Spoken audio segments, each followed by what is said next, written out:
Hello there, welcome to African News 24 Television, where we bring you up to speed with news and reports from across the world. I'm Timothy Crown at Derby. We begin this hour with politics as the political crisis in Rivers State appears to be taking a deeper drive ahead of the 2027 elections. This is as several governors of the All Progressives Congress have thrown their weight behind the governor of the state, Siminalayi Fubara, dealing a setback to efforts by the Minister of the Federal Capital Territory, Mozambique, to block his re-election bid. Sources within the APC say the renewed tension between Wike and his successor was triggered by the decision of some influential APC governors to support Fubara for a second term. The move reportedly angered Wike, who is said to be opposed to Fubara's continued hold on power. The backing from APC leaders is said to be driven by the approval of Fubara's performance in office, with party leaders praising his projects and governance style. The National Secretary of the party, Ajibola Bashiru, publicly backed Fubara and told Wike to resign his ministerial position if he wished to remain deeply involved in Rivers politics. In response, Wike warned Bashiru to stay out of the state's affairs, insisting the Rivers remains his political stronghold. Bashiru fired back, saying Wike has no authority to interfere in APC matters, stressing that the former Rivers governor is not a member of the ruling party. Still in politics, some leaders of the new Nigeria People's Party in Kano State are talking about their readiness to accommodate members of the All Progressives Congress as political realignments continue in the state. The Commissioner for Information and Internal Affairs, Ibrahim Weya, expressed the party's readiness during a meeting with party faithful, where he noted that accommodating the APC members will promote unity and stability in Kano State. His Excellency, the Executive Governor of Kano State and the Kano State government, that as soon as this is done, if His Excellency is to our own demand, we're going to work with you, we're going to accommodate you, and we are going to be working with you very, very closely. We will consider you as our friends, as it used to be, and we'll continue to also consider you as our brothers. Our demand or our simple mission is for the development of the state.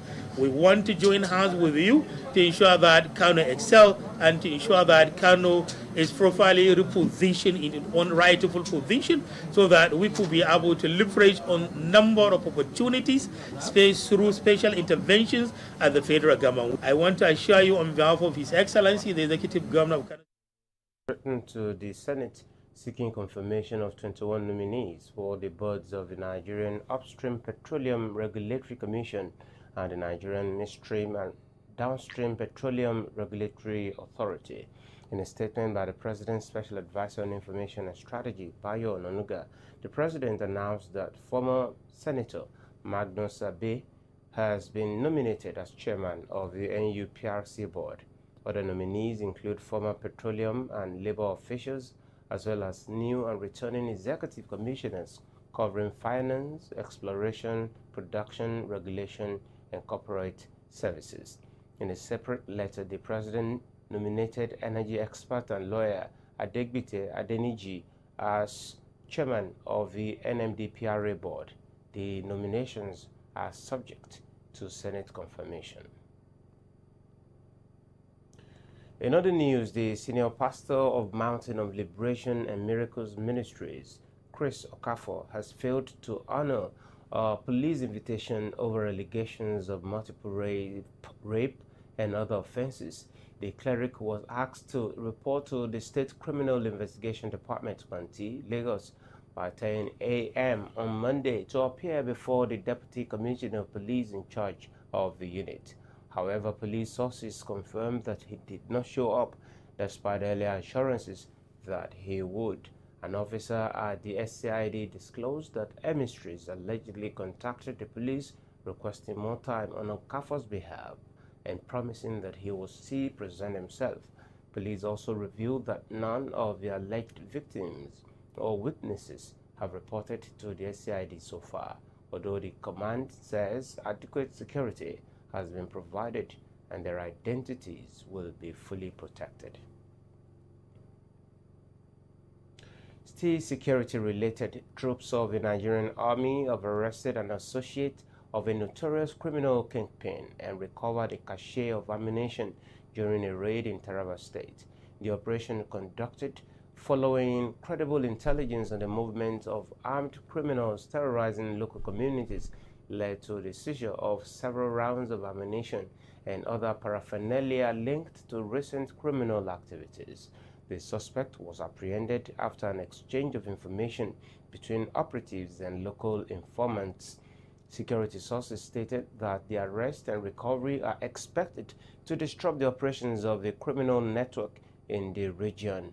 The military emphasized that intelligence-led operations like this are crucial in curbing insecurity and restoring peace to affected communities. Residents of the area have welcomed the intervention, noting the criminal activities had hampered farming and local trade. The army has called on the public to continue supporting security agencies with timely information, assuring that all tips will be handled confidentially as efforts to maintain safety across Taraba State continue.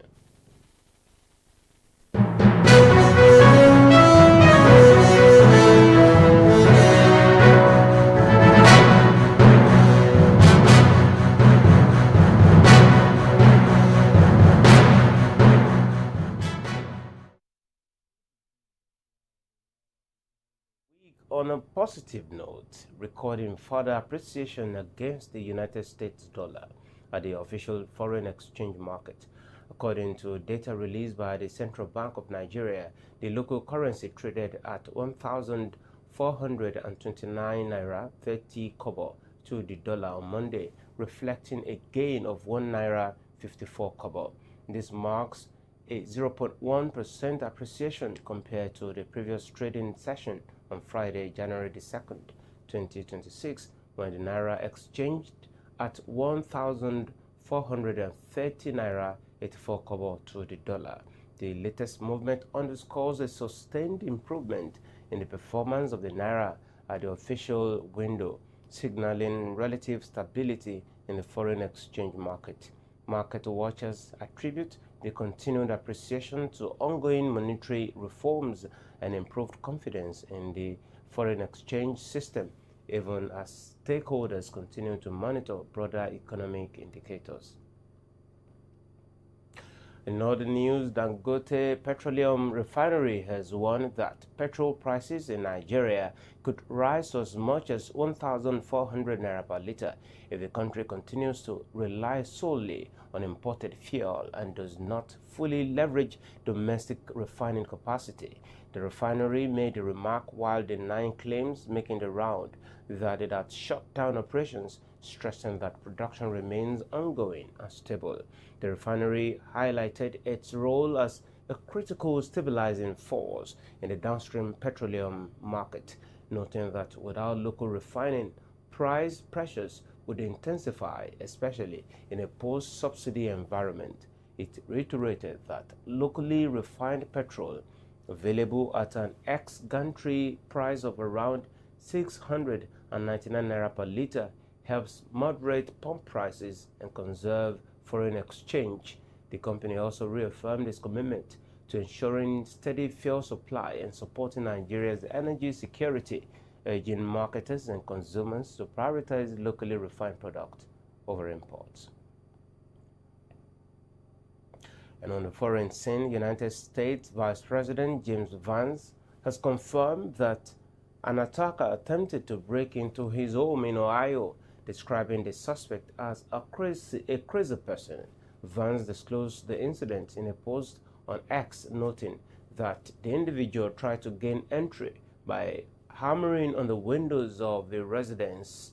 He added that neither he nor his family was at home at the time of the attack, as they had already returned to Washington, D.C. He said, quote, "I appreciate everyone's well wishes about the attack at our home. As far as I can tell, a crazy person tried to break in by hammering the windows. I'm grateful to the Secret Service and the police for responding quickly." End of quote. The vice president also appealed to the media to respect his family's privacy, especially concerning his children. In other news, Delcy Rodriguez has been sworn in as Venezuela's interim president following the arrest of Nicolas Maduro by the United States forces. Rodriguez, who described the move as a kidnapping, took the oath as Maduro pleaded not guilty in a New York court to drug trafficking and terrorism charges, insisting he remains president. The United States defended the operation at the UN, calling Maduro an illegitimate leader, while President Donald Trump warned Rodriguez of consequences if he fails to cooperate. Rodriguez has vowed to maintain peace and signaled openness to cooperate with Washington as thousands rallied in her support.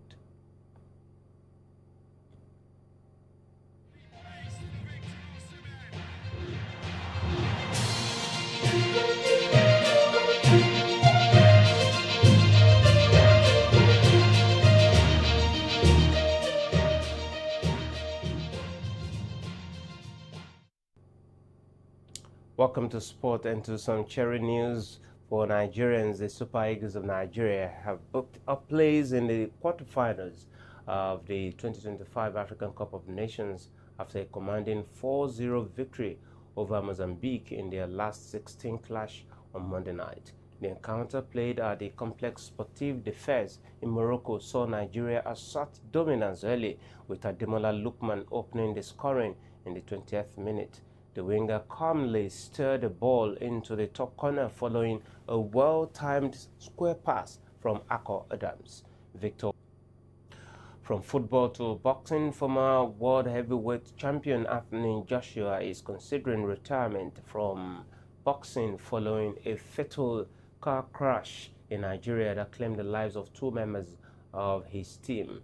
His uncle Adedamola Joshua says the boxer has privately informed the family of his decision after surviving the accident on the Lagos-Ibadan Expressway, where his coach and personal trainer were killed. Joshua escaped with minor injuries and has pledged lifelong support to the families of the deceased.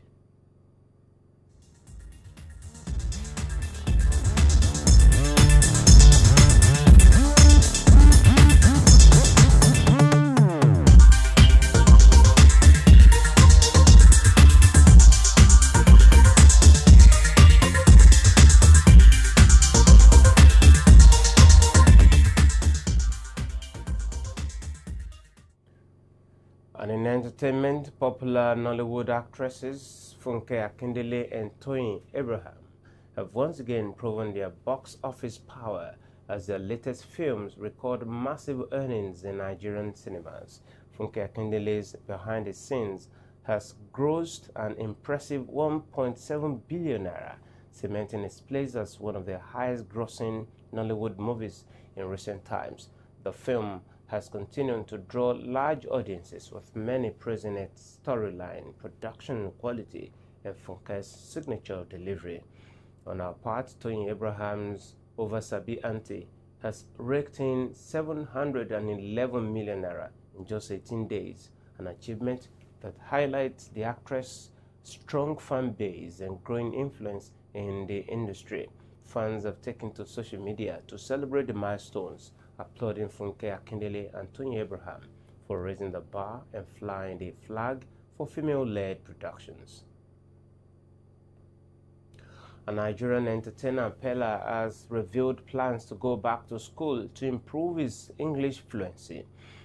Taking to social media, Peller shared that despite his success in the entertainment world, he has always struggled with speaking fluent English, a challenge he now wants to address head-on. According to him, effective communication has become increasingly important in his career, especially as he engages with international audiences and seeks broader opportunities. Peller explained that returning to school isn't about embarrassment, but about self-improvement and confidence building. He noted that mastering English will help him better express his ideas, connect more deeply with fans, and expand his reach beyond Nigeria's borders. While some fans reacted with surprise, many have applauded his humility and dedication to personal development. That's much we can take at this time. Please follow us for more on these stories and stay connected with us on all our social media platforms. And don't forget to visit our website at africanews24.ng for the latest updates to stay informed and ahead. I'm Timothy Crown at AFCON. Good afternoon.